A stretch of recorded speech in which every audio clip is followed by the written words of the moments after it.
That's what everybody likes to hear. So, when we last left, a lot of things happened again. But it was a shorter chapter. It was mostly a lot of the police not doing their job. And the Amish people being like, that's my dad, boogie woogie woogie.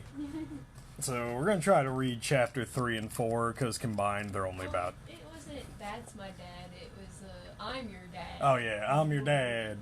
I ain't never leaving you. And Raymond being like, Luke, what are you doing? And he's like, nah, German and English words. The hell you aren't leaving her. The hell you aren't. Alright. So, chapter 3. Chapter 3. This is not a good idea, Raymond hissed at Luke the moment Ginny had taken LJ into the bathroom to help the child wash his face and brush his teeth. You should come home with me. I can't leave yet, you know that. Not when I have a wife and son now. A wife who is not plain. I just always forget what that means. She's not Amish. Luke rubbed his chest against the ache that was already forming there. Ginny was a stranger to him, true, but she was his wife. Even if they could never be together either, because they were strangers, or because he was now part of the Amish church.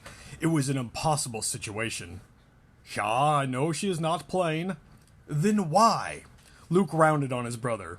Would you have me abandon her? Abandon my son? When they are in danger? His voice dropped to a growl. He knew his brother meant well, but he was not leaving Ginny to deal with this crisis on her own. What if you were in my position and discovered you and Mary Ellen were married, and you had a child? Would you abandon her? Could you? Raymond struggled with it for a moment longer before finally giving in. I wouldn't. You're right. But how will you get home? Luke understood the underlying question. Raymond wanted his assurance that he would return home. He wasn't ready to give that. Not yet. Finding he had a family had unsettled him, and he couldn't abandon them, even if Ginny was unwilling to trust him. But he couldn't blame her for being that way, but still, he was determined to stay close. He would protect them as well as he could. I'll manage when it's time. There was no answer, but it was the best that he could do. Ginny and LJ walked out of the bathroom. The boy was chattering happily to his mother about how cool the troopers had been. He'd obviously gotten over the fact that someone was just inside their apartment. Luke could hardly force his eyes away from the boy. A surge of emotion swept over him, closing his throat. He had missed 4 years of this boy's life. If he and Raymond hadn't shown up today, both Ginny and LJ might now be dead. He shook off the morose thought. He wouldn't allow himself to dwell on it. I'm heading back home, Ginny. Raymond shoved his hat back on his head and shrugged back into his winter coat. Ginny raised her eyebrows at him. And I'm staying. Luke caught the look she cast his way. Ginny was not one to tolerate someone telling her what to do. If that's okay. Please. She looked like she wanted to argue, but LJ latched onto his hand. Yay, Daddy's going to stay! He fought back the rush of emotions. LJ's immediately latched. No. His son wanted him to stay. He'd never missed having his memory more than he did at this bittersweet moment. If he'd when he disappeared. I thought he was a baby. Yeah, I think he was. If he'd remembered who he was, maybe he wouldn't have missed his son's first 4 years. He lifted his gaze to Ginny, silently begging her to allow him this time. Her mouth tightened, and she gave a weary nod.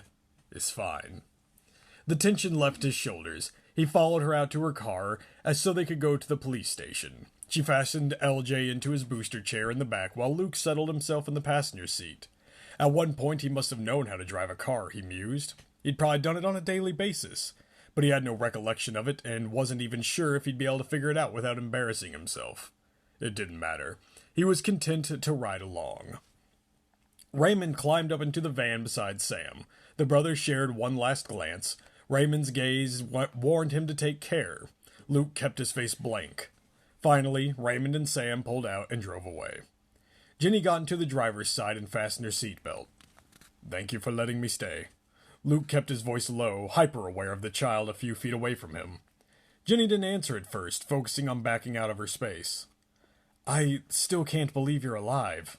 Her voice was thick with too many emotions for him to decipher it all. I'm sure it's still a shock, and I wish I'd remembered sooner. That was putting it mildly. She bit her lip, and she flipped on the radio, probably to mask their voices. Luke, I don't know what we're supposed to do in this situation. I was told you were dead. I went through the pregnancy alone, always feeling like I was in a bad dream. But that one day you'd walk through the door. But after LJ was born, I had to accept that you were gone. I had him to focus on, and it helped. But raising a child on my own was not easy. He was sure it wasn't, and now that LJ was 4, she no doubt didn't appreciate Luke's reappearance, complicating her life, even if he did just save it. I remembered this apartment, he commented, waving his hand toward the building as they drove away from it. I don't know how, but when we were driving here, I was able to lead the driver straight here. He paused for a moment. I would have thought you'd have moved.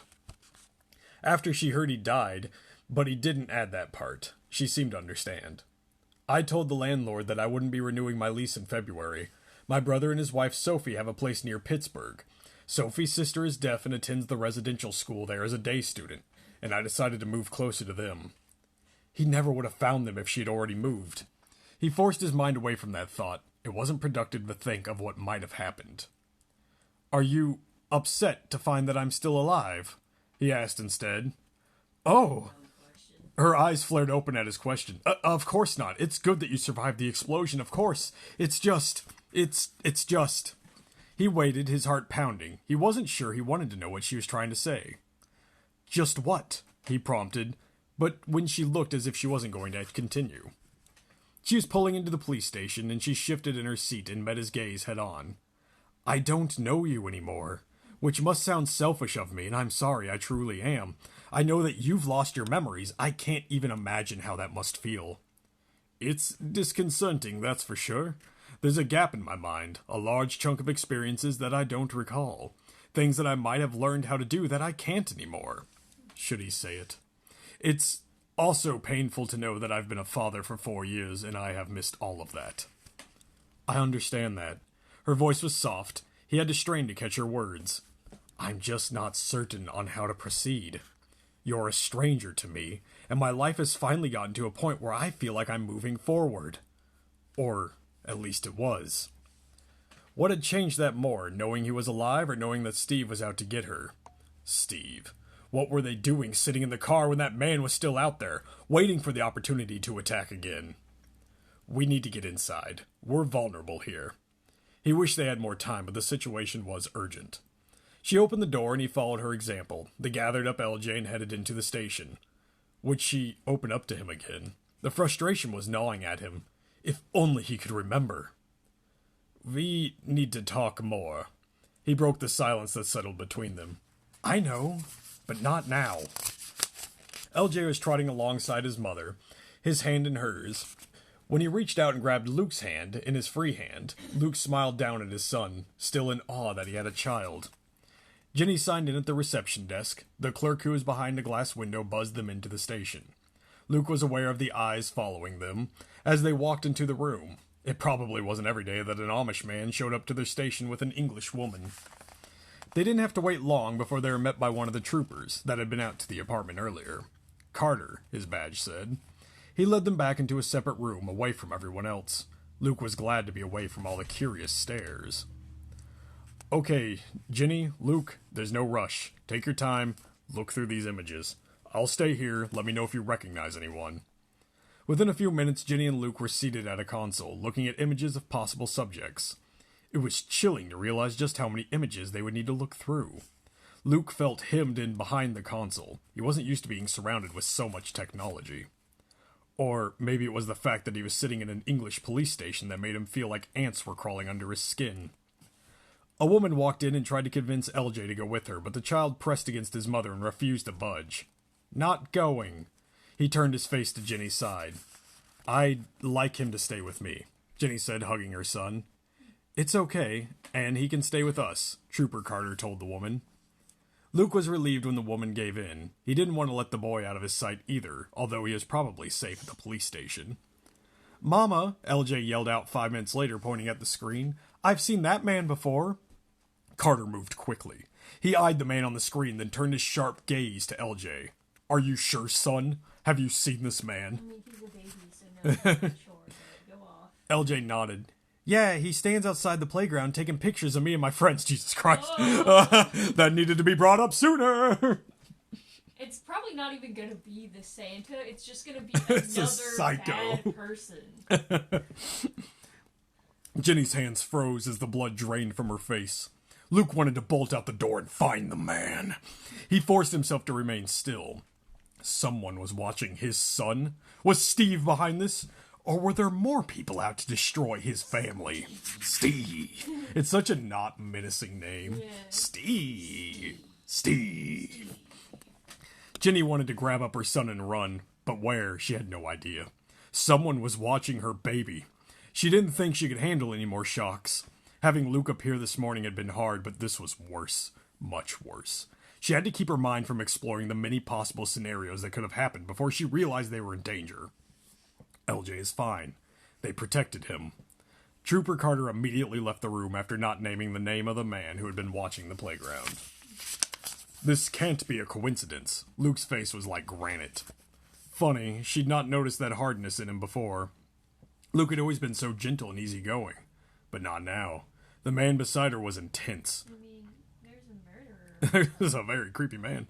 The look in his eyes as he gazed at LJ told her more than words could that he was taking his new fatherhood seriously. Her pulse stuttered. What did it mean for them that he was back? They were married, but she didn't know if that mattered anymore. He was obviously Amish again, and she was not. Not to mention the fact that she didn't know him anymore. Trooper Carter returned. The school had been informed that a known felon has been spotted around their premises. Oliver Dietz is his name. He's been busted on some petty crimes. A car has been sent out to his last known residence to bring him in for questioning. Carter inquired if they needed anything more before leaving them again. Jenny continued looking through the images, but her mind was on alert, willing someone to come and give them more information. It was hard to focus when her mind kept replaying the moment when LJ had said someone had been taking pictures of him at school. How much more could they take? It seemed so unreal that a full-grown man could stalk preschool children and no one would have noticed. Finally, she backed away from the database. Carter returned. Have you finished? He asked. Yes, I didn't see the man who attacked me in there. Okay, I'm going to take you to the conference room to wait until we have more information. It was a tense group that waited for the next hour in the conference room. Luke tended to pace. She remembered that habit from when they were together. Jenny kept her seat, but only because LJ was sitting so close to her. The child seemed to sense that something was wrong. When the door opened again and Carter appeared with a younger trooper, the flat expression on his face chilled her blood. We didn't find Dietz in his apartment. It was obvious that he had fled. We did, however, find these. He handed her a couple of photographs of the walls in Dietz's apartment. One wall had been filled with pictures that Dietz had obviously taken. Bile rose in her throat as she looked at the dozens of candid shots. LJ at school, her and LJ at the store, getting into her car to leave in the morning. The pictures spanned back 2 months. For 2 months, this man had been trailing her and her son, documenting their every move outside of their apartment. There was even a picture of an article relating to her brother's wedding. Were Aiden and his family in jeopardy? She pointed a shaking finger at the article. That's my brother's wedding several years back, Aiden. That's my brother. He used to be a cop, and he's out of the country right now. Trooper Carter nodded. We'll be notifying him of the possible dangers. I'm sure he will know what to do. That was true. A small part of her relaxed at that, but not much. There didn't seem to be a part of their life that the stalker had missed. This was not a spurt-of-the-moment attack. This was a planned-out offensive. But how? How had Steve orchestrated this from a prison? I mean, it could be unrelated to Steve. It could just be. a pedophile. It's such terrible luck. Yeah. What else did he have up his sleeve that she wasn't aware of? What should we do? Luke asked, his voice low. Jenny blinked at him. It might have been her imagination, but his voice almost sounded dangerous, which seemed odd combined with his Amish attire. But he'd live away from the Amish for several years. He might not remember those years. Amish people can be violent. Yeah. And would be if Child was in danger. Like, being Amish, I don't think keeps them from feeling those things. Yeah, it's not the same as being like a monk. Trooper Carter met his gaze. Don't play the hero. If you see anything, you let us know. We'll be watching for any movement around the apartment. Keep your doors locked, and I would suggest not going out alone. She understood. Trooper Carter wanted them to stay together, and she was relieved. As much as Luke's reappearance had unsettled her, she was glad she wouldn't be on her own. "We can put you up in a hotel," Trooper Carter said. She was shaking her head before he finished speaking. At Steve's trial, it had become apparent that she was not his only victim over the years. However, he had many friends and connections. She wasn't going to go anywhere that a stranger might have access to. At least her landlord was familiar. She knew he was a Christian man. That's okay. They're ascribing so much to people's religion. She knew he was a Christian man. It's just so. The only thing that would be funnier is if she was like, she knew her child would be safe because he was a Catholic man. Like, I guess because it is like this book, it makes sense that she would have that sentence. But in any other context, it's just so out of place. Yeah. Jenny hadn't wanted anything to do with God since she had landed in the foster care system. In her mind, he'd turned his back on her and failed to protect her when she needed him most. She still respected that others had faith, and she knew enough of the landlord to believe that he would not be in league with criminals. There weren't many others she could be sure of, though. LJ won't be returning to preschool, she decided out loud. If he did, it would not be the same school. She could never drop him off again without recalling that man that had been scoping out the school. That trust was broken. That's probably for the best, at least until we have more information. Trooper Carter gathered up the pictures. She was happy to have them out of her sight. It was after 4 by the time they'd finally left the station. It has been a long day, and it's just now after 4. That's a lot to happen in an afternoon. The temperature had dropped and it had started to snow while they were inside. Soft, fluffy white flakes that looked like they belonged in a snow globe dusted the landscape. The beauty of it was at odds with the ugliness of what was happening inside their world. "We're out of milk," she said. "Excuse me?" That's the ugliness. Luke replied. Jenny blushed. Sorry. This morning I went shopping, but I dropped the milk when I found out Steve was out of prison. I gotta stop by the store." He nodded, a slight smile curling the corners of his mouth. "Then let's stop and get some." She suddenly realized that Luke was going to be coming home with her, and LJ. She couldn't get over the fact that he hadn't been killed. She cast a sidelong glance at him. He hadn't said anything since they'd exited the building. His face was mostly closed off, but even as she watched, a grimace of pain crossed his brow. He was limping. "Did you hurt your leg when you pulled that man off of me?" He looked at her, brow creased in puzzlement. "You're limping. I thought you might have been hurt." "Yeah, I know. I have a slight limp. I told you I injured my leg. It was a partial fracture, but it still pains me at times." Sorry, I don't mean to pry." A flush stole up her cheeks. She hoped he didn't think she was rude for pointing it out. He shrugged. "Nee, don't be sorry. I'm used to it, and I get by." She nodded without comment. They bundled LJ into the car. She was so weary, but LJ always wanted milk with his dinner. The drive to the store was silent. He's a growing boy. Jenny couldn't get up the energy to talk. It seemed no one else wanted to either. Every few seconds she heard a small murmur from her son. With each sound she tensed a little more. LJ being quiet was not a good thing. It usually meant he was very upset or very sick. Well, he almost watched his mom die. Yeah. So how about you give him a minute? And it's only 4 o'clock. Yeah, it's 4 o'clock. He got picked up early from hanging out with his friends, only to go home, almost watch his mom die. His dad's back. His dad's alive. He had to go to the police. "Jenny, are you alright?" Luke asked. She sighed. No, of course she wasn't. "I'm fine. Let's just do this and go home." Mentally bracing herself, she pushed open the door and got out, stretching for just a moment before she opened the back door to get LJ. She contemplated asking Luke to wait in the car with him, but quickly decided against it. The idea of letting LJ out of her sight for 5 minutes made her stomach clench.